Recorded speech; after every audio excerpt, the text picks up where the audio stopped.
Hello guys, big love shoutout kay Terowi. Ayan, biyahe. Napaka-busy talaga ng mga buses o puno. Hindi naman siya gaanong puno. Saan pa ako galing? So, ayan, basta biyahe. Tapos may dinaanan muna na tindahan para bumili ng red wine. Yan, kasi dapat kapag may pinuntahan ka dito ng mga friends, dapat meron kang mabitbit. Diba? Kahit ano. So, ayan. Naghahanap uli ng panibagong sakay. Sa pinuntahan ilang sakay ba? Tatlong sakay. So, ganun lang naman. Free time, biyahe-biyahe, lakad-lakad, hindi pwedeng puro upo, hindi puro pahinga. Ayan, kailangan nating exercise ang ating mga sarili. So, labas-labas din pag may time. So, ayan na nga. Ito ay Victoria Station. Tapos sasakay kami papunta sa Victoria Coach Station at sasakay uli ng panibago papunta sa Eaton Place. Ayan. No, shout out sa BGM. Ayan. Pakalat-kalat siya dun. Ano siya, nahagip siya ng aking video. So, ayan. Maliliit lang ang bus na papunta roon. Ayan.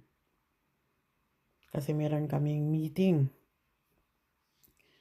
sa Bicol, UK. Ayan, shout out mga taga Bicol, UK. Ayan. Malikot ang camera. So, gawa-gawa lang ng video kahit saan pumunta sa ating vlog.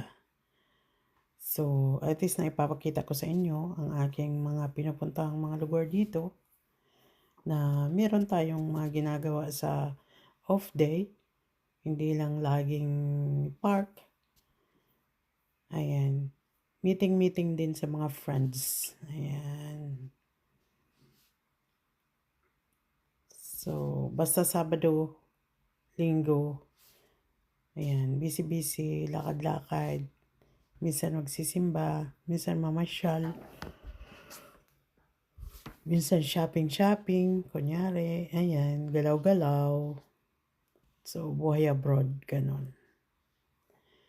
Ganito lang ang buhay abroad. Trabaho, 2 araw na off day, minsan isa lang. Minsan, tinatrabaho ko pa yung aking off day. So, sumakay ng bus, mag-ikot-ikot dito sa England, ikutin ang London, pasyalan ng mga landmarks. Ayan, magkipagkita sa mga friends, sa mga kabayan. Tapos pagdating ng Lunes, trabaho uli. Pag nasa trabaho, kakain, matulog, trabaho sa loob ng 5 araw. So, ganun lang. 5 araw is full-time ako sa aking work. Tapos, ang aking 2 days is may off day ako, 2 araw. Pero minsan, meron mga on-call na part-time. Ayoko na kumuha ng permanenteng part-time kasi nakakapagod din. So, maganda rin yung may pahinga yung katawan. Ang part-time naman dito is hindi naman whole day. Ayoko naman kumuha ng gano'n. So, 3 hours, magpa-plancha, may lunch na sa ibang mga friends na kailangan ng kasama. So, ayan. Tapos minsan, gabi ng Sabado, magpa-part-time, magsiserve sa kanilang party, magugus ng plato. So, ayun, ganun ang trabaho. So, ito na nga guys, nandito na, malapit na kami sa pupuntahan. Ayan, sa isang friends. Ayan, thank you guys. Thanks for watching.